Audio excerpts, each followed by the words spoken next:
Hello students, कैसे हैं आप सभी? स्वागत है आपका हमारे YouTube channel MP learning classes में। स्टूडेंट्स, आज हम लोग आपके लिए ब्रिज कोर्स 2024-25 कक्षा 9 के बच्चों के लिए हिंदी सब्जेक्ट का विद्यार्थी कार्य पुस्तिका लेके आए हैं। ठीक है, इसके पहले के वीडियो में आपको हमने आपका जो पार्ट 6 जो है आत्मकथा डॉक्टर एपीजे अब्दुल कलाम जी की हमने आपको प्रोवाइड कर दी थी। अगर आपने वीडियो नहीं देखा है तो चैनल में जाकर आप देख सकते हैं या फिर लिंक आपको हम लोग डिस्क्रिप्शन बॉक्स में प्रोवाइड कर देंगे। आज हम देखेंगे 7th नंबर का पार्ट जिसका नाम है साक्षात्कार। इसमें पंडित जसराज जी का जो है साक्षात्कार यहाँ पे दिया गया है और उससे संबंधित जो भी क्वेश्चन कार्यकलाप है हम लोग करेंगे। चलिए देखते हैं क्या है आपका साक्षात्कार। पंडित जसराज जी का साक्षात्कार। मेवाती घराने के शास्त्रीय गायक पंडित जसराज का जन्म 28 जनवरी 1930 को हरियाणा के हिसार में हुआ था। अपने संगीत की शुरुआती शिक्षा अपने पिता पंडित मोतीराम जी से ली थी। वे अपने गायन के जरिए आध्यात्म से जोड़ने की कला की वजह से पंडित जसराज को रसराज भी कहा जाता है। आपको 1975 में पंडित पद्मश्री, 1990 में पद्म भूषण और 2000 में पद्म विभूषण से नवाजा गया। उनसे बातचीत के कुछ अंश पंडित जी अपने बचपन के बारे में बताएं, अपने माँ पिता जी के अन्य परिवार वालों के विषय में बताएं। इस तरह से जो है जसराज जी ने अपना साक्षात्कार दिया है, मतलब इंटरव्यू दिया है। इसके बारे में यहाँ पे सब लिखा है, ये क्वेश्चन आंसर किए गए हैं और उन्होंने फिर अपना आंसर दिए। तो आपको इनको अच्छे से पढ़ लेना है। अगर अब हम आपको देखते हैं, बताते हैं इनके जो कार्यकलाप लगेंगे, जो कार्यपत्रक है उसको हम लोग करते हैं। ठीक है, क्या आप लोग इसको पढ़ लीजिएगा। चलिए देखते हैं कार्यपत्रक 1 क्या दिया है। इसमें देखिए श्रुत लेख या शिक्षक द्वारा बोले गए शब्दों को आपको लिखना है, जैसे कि कामकाज, शैतानी, इंसान, साधना, आर्थिक संघर्ष, किस्सा, स्टेज, मोहरो, असल, श्रोता, सम्मान आदि। ये सब क्या है आपके जो सब जो है इसमें इस जो आपका पार्ट है यूज हुए हैं, आपको इनको बताना है। देखते हैं नेक्स्ट कार्यपत्रक 2। निम्नलिखित वाक्यों में रेखांकित शब्दों का उपयुक्त पर्यायवाची शब्द विकल्पों में से चुनकर लिखिए। तो यहाँ पे क्या दिया है, पहला अचानक चारों ओर आग प्रज्वलित हो गई। ठीक है, इसमें आपको यहाँ पे क्या दिया है, एक वाक्य दिया है। तो इसमें आग के सामने क्या दिया है, इसमें अंडरलाइन किया है। तो आपको क्या करना है, इसका उपयुक्त पर्यायवाची शब्द लगाना है। तो देखिए आपके ऑप्शन में दिए हैं शोभा, अग्नि, समीर और चिंगारी। तो क्या जाएगा, आग का सिंपल सा आपको पता है अग्नि होता है। ठीक है, पर्यायवाची। दूसरा देखिए, उसे नेत्र में इसमें छोटा सा तिनका चला गया। उसके नेत्र में छोटा सा तिनका चला गया। तो यहाँ पे नेत्र का क्या हमको बताना है, पर्यायवाची शब्द बताना है। तो यहाँ पे देखिए क्या है, अलग, तनक, नयन और हस्त। तो यहाँ पे क्या जाएगा आपका, जो जाएगा नयन जाएगा। ठीक है, तो जाएगा नयन। ठीक है, नेत्र क्या बोलते हैं हम लोग, नयन बोलते हैं। तीसरा जाएगा उसका मन आनंद से भर गया। तो आनंद, यहाँ पे आनंद का करना है आपको पर्यायवाची। तो पर्यायवाची शब्द क्या हो जाएगा उसका, उल्लास। क्या जाएगा, उल्लास। फिर देखिए चौथा नंबर का, हमें ईश्वर का धन्यवाद करना चाहिए। तो यहाँ पे ईश्वर का मतलब क्या जाएगा आपका, परमात्मा है, परमात्मा जाएगा इसमें। तो इस तरह से आपके जो है आप पर्यायवाची शब्द जो है लिख सकते हैं। चलिए देखते हैं हम लोग नेक्स्ट क्वेश्चन क्या दिया है। वह नदी के किनारे घूम रहा था। तो किनारे, तो किनारे का मतलब क्या जो है, पर्यायवाची शब्द क्या होता है, तीर होता है। ठीक है, नेक्स्ट देखिए, क्या कुछ याद आता है उसके बारे में या उनके बारे में। तो छठवें क्वेश्चन का जो है याद का आपका पर्यायवाची तो क्या जाएगा, याद का पर्यायवाची क्या जाएगा आपका, स्मरण। नेक्स्ट देखिए, छोटी उम्र में वह बहुत शैतानी करता था। तो यहाँ पे उम्र का आपको क्या करना है, पर्यायवाची शब्द बताना है। तो उम्र का पर्यायवाची शब्द क्या होता है, आयु होता है। ठीक। नेक्स्ट देखिए, आज भी उन्हें सम्मान से याद किया जाता है। तो यहाँ पे आपको बताना है समझदार किसमें, सम्मान में है। तो सम्मान का पर्यायवाची कैसे किया जाएगा आपका, आदर। ठीक है, तो उसको उन्हें भी अभी आदर से याद किया जाता है। इस तरह से आपके जो है पर्यायवाची शब्द आप लगा सकते हैं। नेक्स्ट देखते हैं कार्यपत्रक 3 क्या दिया है। समान अर्थ प्रकट करने वाले शब्द युग्म का अपने सरल शब्दों में प्रयोग करते हुए लिखिए। ठीक है, तो यहाँ पे जो समान शब्द जो है आपको दिख रहे हैं, उनका शब्द युग्म को बताना है। देखिए पहले क्या है, जैसे अस्त्र और शस्त्र होता है। ठीक है, तो यहाँ पे आपको अस्त्र दिए हैं, हथियार जो फेंक कर चलाया जाए, जैसे कि भाला। हथियार जो हाथ में लेकर चलाया जाए उसे बोलते हैं तलवार। मतलब अस्त्र का मतलब क्या होता है, जो हथियार ही हैं दोनों, अस्त्र भी क्या हथियार है और शस्त्र भी हथियार है। कि हथियार में कैसा अंतर है, अस्त्र कैसा होता है जो फेंक कर चला जाता है, जैसे कि भालों को फेंक कर मारा जाता है ना। और हथियार जो होता है, शस्त्र में जो होता है हाथ में लेकर चलाया जाता है, जैसे तलवार है ना। इस तरह से अस्त्र और शस्त्र की परिभाषा आप जानेंगे। अब देखते हैं नेक्स्ट, अगम और दुर्गम।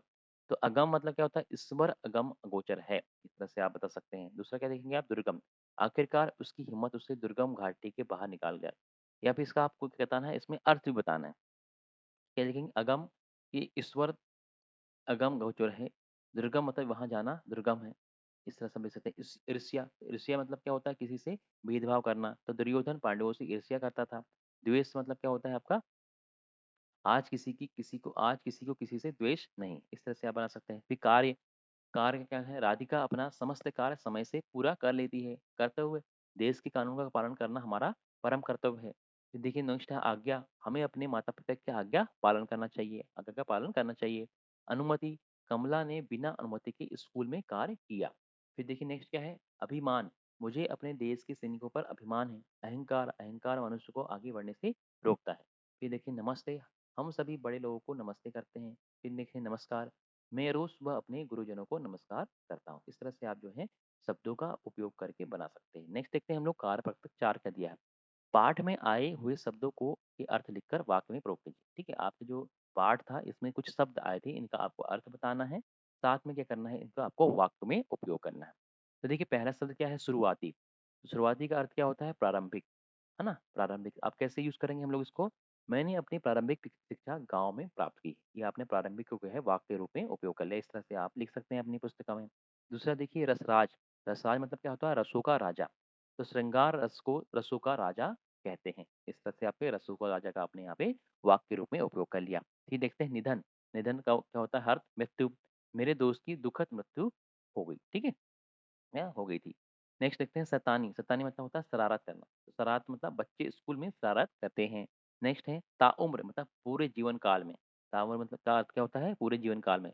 तो मैंने पूरे जीवन काल में आप जैसा व्यक्ति नहीं देखा। इस तरह से आप वाक्य में इसको बदल कर लिख सकते हैं। ठीक है, चलिए देखते हैं हम लोग नेक्स्ट कार्यपद्धक का कुछ क्वेश्चन क्या दिए हैं। और कुछ शब्द दिए हैं जैसे काम काज। काम काज मतलब क्या होता है, काम धंधा। मेरे पिताजी खेत में काम धंधा करते हैं। नेक्स्ट है साधना। साधना मतलब क्या होता है, आपका अभ्यास करना। तो हमें घर में पुस्तकों का अभ्यास करना चाहिए। नेक्स्ट देखिए मोहर। मोहर मतलब क्या होता है, स्वर्ण मुद्रा। तो राजा के राज्य में अनेक स्वर्ण मुद्राएं हैं। ठीक है। नेक्स्ट है श्रोता। श्रोता मतलब सुनने वाला। तो कहानी सुनने वाला राजा राम था। नेक्स्ट देखिए क्या हो जाएगा आपका, शुक्राना। शुक्राना, हाँ, तो शुक्राना मतलब क्या होता है, धन्यवाद। तो धन्यवाद आपने मुझे पुस्तक दिया। इस तरह से जो है आप उनका अर्थ लिख के और उनको वाक्यों में बदल कर लिख सकते हैं। चलिए देखते हैं नेक्स्ट हमारा क्या है, कारपत्रक 5। इसमें क्या दिया है, अपनी रुचि के बारे में विस्तार से लिखिए। आपको अपने यहाँ पे जो भी रुचि है, जो भी कार्य में आपको अच्छा लगता है करना, उसके बारे में लिखना है। या सपोज़ आप लोग खेलना पसंद करते हैं, या फिर पढ़ना पसंद करते हैं, या फिर गाना गाना पसंद करते हैं, या फिर जो भी आपकी दिनचर्या आपको कोई अच्छी चीज़ लगती है, उसके बारे में आपको लिखना है। तो यहाँ पे हमने सिंपल कुछ आपके लिए लिख के दिया है, आप इसको भी नोट डाउन कर सकते हैं। तो प्रत्येक बच्चे के अंदर कोई ना कोई रुचि होती है। बच्चे अपने खाली समय में अपनी रुचि का काम करना पसंद करते हैं, जिससे उन्हें तनाव भरे समय में शांति और सुकून मिलता है। रुचि के कई रूप हो सकते हैं, जैसे कि पेंटिंग करना, यात्रा करना, किताबें पढ़ना आदि। रुचि हमारे जीवन को रोचक और सुखद बनाते हैं। मेरी बचपन में ही एक रुचि रही है, मैं है ना, और वह किताबें किताबें पढ़ना और लिखना, है ना? मेरी बचपन से ही एक रुचि रही है, वह क्या है, किताबें पढ़ना या लिखना। आप भी लिख सकते हैं कि बचपन से ही मेरी रुचि रही है कि मुझे क्रिकेट खेलना पसंद है, या फिर मुझे गार्डनिंग करना मतलब उद्यानिकी करना पसंद है ना? ये आप लिख सकते हैं। तो समय के साथ मेरी रुचि बढ़ती गई, किताबें पढ़ना और लिखना मेरा शौक हो गया। किताबें पढ़ने से मुझे आनंद की अनुभूति होती है, इसलिए मेरी रुचि पढ़ने एवं लिखने से अधिक, ठीक है, मैं अधिक। इस तरह से आप कोई भी आपकी जो रुचि है जिसमें आपको अच्छा लगता है, आप उसके बारे में यहाँ पे विस्तार से बता सकते हैं। लेकिन आपको हमने एग्जाम्पल के तौर पर आपको यहाँ पे एक दे दिया है किताबें पढ़ना और लिखना के ऊपर, ये भी आप अपना नोट डाउन कर सकते हैं। चलिए नेक्स्ट देखते हैं हम लोग कार्यपत्रक 6। कार्यपत्रक 6 में क्या दिया हुआ है, अपने प्रिय शिक्षक के बारे में लिखिए। तो यहाँ पे आपका जो भी प्रिय शिक्षक है उसके बारे में आपको यहाँ पे जानकारी देनी है। आपका जनरली हमने आपको यहाँ पे दे दिया। देखिए यदि माँ बाप हमें जन्म देते हैं तो शिक्षक हमारे जीवन को सफल बनाते हैं। शिक्षक हमारे जीवन में महत्वपूर्ण भूमिका निभाते हैं। वे हमें पढ़ाई के साथ-साथ जीवन जीने की कला भी सिखाते हैं। मेरे स्कूल में कई शिक्षक हैं, जो सभी शिक्षक बहुत अच्छे हैं, लेकिन उन सब में मेरे सबसे प्रिय शिक्षक ठाकुर सर। वे हमें हिंदी विषय पढ़ाते हैं। उन्हें हिंदी का बहुत अच्छा ज्ञान है। उनके पढ़ाने का तरीका बहुत सरल है। ठाकुर सर स्वभाव से सरल, शांत और विनम्र हैं। वे पढ़ाई के साथ-साथ हमें अच्छी-अच्छी बातें बताते हैं। इस तरह से आपको जो भी शिक्षक पसंद है, जिस शिक्षक का विषय का शिक्षक पसंद है, उसके बारे में आप अपने नोटबुक में यहाँ पे नोट डाउन कर सकते हैं। तो इस तरह से आपका जो कार्य है ये भी कंप्लीट होता है, साथ में आपका पाठ जो है ये भी समाप्त होता है। तो ये जो क्वेश्चंस हैं आपको अच्छे से अपने नोट डाउन कर लेने हैं अपनी कार्य पुस्तिका में, और इनको याद भी कर लेना है, क्योंकि इनमें से बहुत सारे क्वेश्चंस जो हैं आपकी क्वार्टरली एग्जाम मतलब त्रैमासिक परीक्षा में आने की संभावना होती है। तो वीडियो आपको कैसा लगा हमें कमेंट बॉक्स में बताइए। वीडियो को लाइक करें, शेयर करें अपने फ्रेंड्स को, और चैनल को सब्सक्राइब जरूर कर दीजिए, ताकि इसके आने वाले जो वीडियोज़ हैं आपको तुरंत मिल जाएँगे। वीडियो देखने के लिए बहुत-बहुत धन्यवाद। Thanks for watching.